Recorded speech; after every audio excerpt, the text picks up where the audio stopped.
পেট পরিষ্কার হয় না, মানে যদি ধরতে যাই আমরা 70-80% মানুষের কিন্তু আজকের ডেটে যে সমস্যা সেটা হচ্ছে পেট পরিষ্কার হচ্ছে না। স্যার আমাকে প্রচুর কল আসে, ফোন আসছে যে স্যার আমাদের একদম পেট পরিষ্কার হচ্ছে না, আমরা খুব দুশ্চিন্তায় আছি, স্যার কি করব স্যার, এর কিছু একটা তো উপায় বলুন।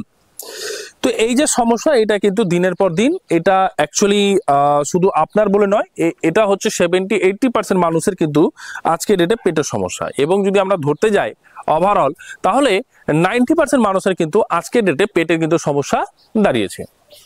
তাহলে অ্যাকচুয়ালি কি করা উচিত, কি করব, প্রশ্নটা হচ্ছে যে কি করব স্যার, এই যে পেটের সমস্যা দিনের পর দিন হচ্ছে এবং স্যার পেট পরিষ্কার হচ্ছে না। তো দেখুন এর 4-5টা প্রসেস আছে, তার মধ্যে যে প্রসেসটা সেটা কিন্তু আপনাদেরকে দেখাবো। এটা হচ্ছে নাম্বার 1, সবচেয়ে ভালো ওষুধ যাদের পেট একদম পরিষ্কার হয় না তাদের জন্য কিন্তু সবচেয়ে ভালো ওষুধ হচ্ছে পালং এবং হচ্ছে মেথি। কিভাবে ভালো করে আপনাদের বুঝার যে বিষয়টা সেটা কিন্তু বুঝবেন। দেখুন অ্যাকচুয়ালি আমাদের বাড়িতে কিন্তু এই পালং কিন্তু আমরা লাগিয়ে রেখেছি, একদম ন্যাচারাল, কোনো কীটনাশক কোনো রাসায়নিক কোনো রকম ভাবে আমরা কিন্তু ব্যবহার করিনি। তো সেই রকম ভাবে আপনারাও কিন্তু এই ব্যবহার কিন্তু করতে পারবেন। তো বিষয় হচ্ছে এটা আপনারা মাটিতেও লাগাতে পারেন, এবং যাদের হয়তো জায়গা নেই, জায়গার অভাব রয়েছে, কমসে কম কিছু কিছু জিনিস তো আপনারা একদম ফ্রেশ খাওয়া একদম কিন্তু উচিত, একদম রাসায়নিক এবং কীটনাশক যা আছে ওটা থেকে দূরে থাকা উচিত। তো এই পালং এবং মেথি যাদের পেট পরিষ্কার হয় না তাদের জন্য কিন্তু মারাত্মক যে ওষুধ সেটা হচ্ছে এটা কিন্তু বিশাল চমৎকারী কিন্তু কাজ করে। তো বিষয়টা হচ্ছে এটা যে কোনো জায়গায় যে কোনো সিজনেও কিন্তু হয়ে যায়, কিন্তু শীতের সময়টা একটু অ্যাকচুয়ালি ভালো হয়। তো আপনারা কিন্তু ওই টবও লাগাতে পারেন, গামলাতেও লাগাতে পারেন, এবং যে কোনো পাত্রে আপনি মাটি দিয়ে হালকা করে এর বীজ ফেলে দিলেই কিন্তু এটা পালং মেথি আরামসে কিন্তু বেরিয়ে যাবে। তো এর যে নিয়ম সেই নিয়মটা হচ্ছে ভালো করে বোঝার ব্যাপার আছে, যে দেখুন এই হচ্ছে পালং এবং এটা হচ্ছে মেথি। তো এই যে মেথিটা যে রয়েছে এই মেথিটা আপনাদের এটা কিন্তু সবাই আপনারা চিনেন, কিন্তু এর যে ব্যবহার এই ব্যবহারটাই কিন্তু আপনাদেরকে কিন্তু যেটা সবচেয়ে গুরুত্বপূর্ণ বিষয় সেটা হচ্ছে আপনাদের কিন্তু জানতে হবে। অর্থাৎ যে এর যে খাওয়ার যে প্রসেস এই খাওয়ার প্রসেসটা কিন্তু আপনাদেরকে জানতে হবে এবং মানতে হবে, এবং কারা খেতে পারবে না এটাও কিন্তু আপনাদেরকে অবশ্যই কিন্তু জানা উচিত। যে কোনো জিনিস খাওয়ার আগে আপনাদের প্রসেস আছে তো কিছু, যে কারা খেতে পারবে কারা খেতে পারবে না, এবং দিনে কতবার খেতে পারবে এবং কারা খেতে পারবে না। তো এই যে বিষয়টা যে রয়েছে এই বিষয়টা হচ্ছে দেখুন ভালো করে যেটা বুঝার একটা বিষয়, যাদের বারবার ঘন ঘন বাথরুম হয়, মানে টয়লেটে বারবার যেতে হয়, তাদের জন্য কিন্তু মানে পটি যাদের বারবার পায় তারা কিন্তু একদম তাদের কিন্তু পালং এবং মেথি একদম চলবে না, এবং যাদের পেটে পাথর রয়েছে তারা কিন্তু একদম খেতে পারবে না।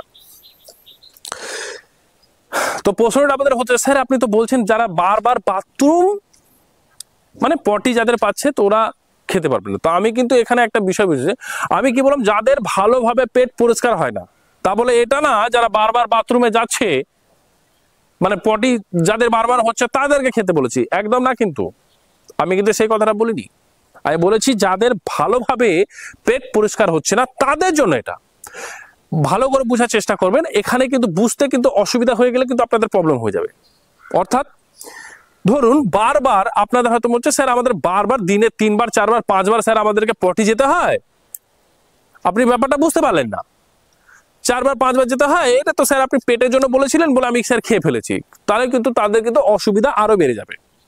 যাদের 3বার 4বার পটি যেতে হয় তারা যদি এটা খায় তাদের কিন্তু আরো বড় সমস্যা হয়ে যাবে। আমি বললাম যাদের পেট ভালোভাবে পরিষ্কার হয় না, আবার বলছি ভালো করে বুঝবেন, যাদের পেট ভালোভাবে পরিষ্কার হয় না তাদের জন্য এই পালং এবং মেথি এটা কিন্তু সবচেয়ে বড় কিন্তু এটা ওষুধ। এটাকে আপনারা দুটো প্রসেসে আপনারা খেতে পারেন। সেটা হচ্ছে এক, জুস করে খেতে পারেন। সে জুস কিভাবে বানাবো স্যার? অ্যাকচুয়ালি বানানো বলতে মিক্সচার মেশিনে আপনি জল দিয়ে আরামসে জুস বানিয়ে নিতে পারবেন। তো তো বিষয়টা হচ্ছে স্যার দুটো কি একসাথে খাওয়া যাবে? হচ্ছে না, এই পালং এবং মেথি যদি জুস হিসাবে যদি আপনি খেতে চান তাহলে দুটোকে একসাথে একদম খেতে পারবেন না। বিষয় হচ্ছে হয় মেথির রস আপনি সকালবেলা খান খালি পেটে, খাবার মানে এই জুসটা খেয়ে অন্তত 1 ঘন্টা পর খাবার খাবেন, নতুবা আপনি সন্ধ্যাবেলা, ভালো করে বুঝবেন, এটা যদি সকালবেলা যদি জুসটা খেয়েছেন তাহলে সন্ধ্যার দিকে আপনার কিন্তু এই পালংয়ের রসটা কিন্তু নিতে হবে এবং রস খেয়ে অন্তত 1 ঘন্টা পর্যন্ত কিছু খেতে পারবেন না, মানে 1 ঘন্টা পর, মানে রস নিয়ে নেওয়ার পরে, রসটা খেয়ে নেওয়ার পরে অন্তত 1 ঘন্টা পর খাবারটা খাবেন। এটা কি হচ্ছে, এটা কিন্তু যাদের পেটের যে সমস্যা আছে সেটার জন্য কিন্তু এটা রামবাণ ওষুধ। এবং দ্বিতীয় আরো কিছু প্রসেসে আমি কিন্তু আসছি, সেটা হচ্ছে যে যারা 15 বছরের ঊর্ধ্বে আছে চেষ্টা করবেন সকালে ঘুম থেকে উঠে অন্তত 1 লিটার 1 থেকে 1.25 লিটার কিন্তু জল অবশ্যই পান করবেন। একদম কখন?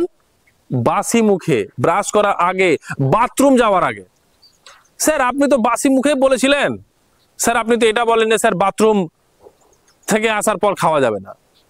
ভালো করে বোঝার চেষ্টা করবেন, বাথরুম যাওয়ার আগে, সকালবেলা ব্রাশ করার আগে, একদম সকালে ঘুম থেকে উঠে না আপনি ব্রাশ হাতে নেবেন না আপনি বাথরুমে যাবেন, একদম সোজা কোথায়? জলের কাছে। একদম 1 থেকে 1.25 লিটার জল আরামসে, মোটামুটি যদি আপনাদের বলতে হয় স্যার কিভাবে বুঝবো, মোটামুটি 3 গ্লাসের মতো, মানে এইরকম সাইজের গ্লাস নেবেন, 3 গ্লাস একদম জল পান করলে আরামসে 1 লিটার 1.25 লিটার আরামসে কিন্তু হয়ে যাবে। বোঝা গেল? আমি কিন্তু যেদিন থেকে এই 1 থেকে 1.25 লিটার সকালবেলা জল পান করি, একদম আমাকে আর দ্বিতীয়বারের জন্য টয়লেট একদম যেতে হয় না, বাথরুমে যেতে হয় না পটির জন্য, একবারে 1 ধাক্কায় পটি কিন্তু পুরোপুরিভাবে ক্লিয়ার হয়ে যায়। আপনারা কিন্তু সেটা করবেন। কিন্তু যারা হয়তো সকালবেলা জল পান করেন না বাসি মুখে, তাদের কিন্তু ওই 1 গ্লাসের মতো জল খেলে উল্টি আসবে, 2 গ্লাস খেলে আরো বেশি উল্টি আসবে। ধীরে ধীরে আপনাদের কিন্তু অভ্যাসে পরিণত আনতে হবে। এবং সকালবেলার বাসি মুখে জল বাথরুম এবং হচ্ছে ব্রাশের আগে, এটা কিন্তু জল পান করলে অমৃতের মতো কাজ করে, যা আপনার জীবনে বিরাট বড় পরিবর্তন নিয়ে আসবে। কারণ হেলথ ইজ ওয়েলথ, স্বাস্থ্যই হচ্ছে সম্পদ, এটা কিন্তু মাথার মধ্যে কিন্তু রাখবেন। কারণ অসুস্থ থাকলে সেই টাকা পয়সা আপনি কিন্তু ভোগ করতে পারবেন না, সুস্থ থাকলে ভোগ করতে পারবেন, অসুবিধার কোনো ব্যাপার নেই। এবং যাদের পেটের যে সমস্যাগুলো এবং আরো কিছু থাকে, আপনারা কিন্তু অবশ্যই দুপুর এবং সকাল বা সন্ধ্যা, যেটা আপনি যখনই খাচ্ছেন, খাওয়ার পর অবশ্যই কিন্তু ওই বাড়িতে কিন্তু জোয়ান না আজওয়াইন ওটা নিয়ে আসবেন, আরামসে তাওয়াতে ওটাকে সেকে নেবেন, সেকে নিয়ে মানে কালো লবণ দেখবেন পাথর রূপে পাওয়া যায়, বাড়িতে এনে ওটাকে আপনি পেস্ট করে নিতে পারেন, কোনো সমস্যা নেই। তো 1 চামচ জোয়ান নেবেন, ওর সাথে হচ্ছে অর্ধেক চামচ বা অর্ধেক চামচের কম আপনি কালো লবণ নিয়ে ভালো করে মিক্স করে খাওয়ার 5 মিনিট পর নিয়ে বাস আপনি চিবিয়ে খেয়ে নেবেন। দেখবেন আপনার যে পেটে যে সমস্যা এটা কিন্তু চলে যাবে। তো যে প্রসেস আপনাদেরকে আমি বললাম সেই প্রসেসটা কিন্তু একদম মাথাতে রাখবেন। এবং পারলে রাত্রেবেলা, আশা করি এই যে 3টে প্রসেস বললাম এর মাধ্যমে তো ক্লিয়ার হয়ে যাবে, একটাও কিন্তু মিস করবেন না, 3টাই চলবে। এবং কারো যদি মনে হয় যে স্যার আরো কিছু বলুন, তাহলে তাদের জন্য 4 নম্বরটা হচ্ছে, সেটা হচ্ছে রাত্রে ঘুমানোর আগে 1 গ্লাস জল গরম করে তার মধ্যে 1 চামচ ত্রিফলা দিয়ে কিন্তু মিক্স করে সেটা কিন্তু আপনি কিন্তু পান করে নেবেন, বাস সকালবেলা একদম পুরোপুরিভাবে ক্লিয়ার। তো এই বিষয়গুলোকে মাথায় রাখুন এবং এভাবে প্রাকৃতিক নিয়মে চলুন, একদম সুস্থ থাকবেন, ভালো থাকবেন। না আপনাকে ওষুধ কিনতে হবে, না আপনাকে ডক্টরের কাছে যেতে হবে, না রিপোর্ট করাতে হবে। আপনার যে সমস্ত যে আপনি খুব কষ্ট উপার্জন করেছেন সেটা অর্থটা আরামসে থেকে যাবে। তো আশা করি বুঝতে পেরেছেন। তো ভালো থাকবেন, সুস্থ থাকবেন এবং সকলকে ভালো রাখবেন।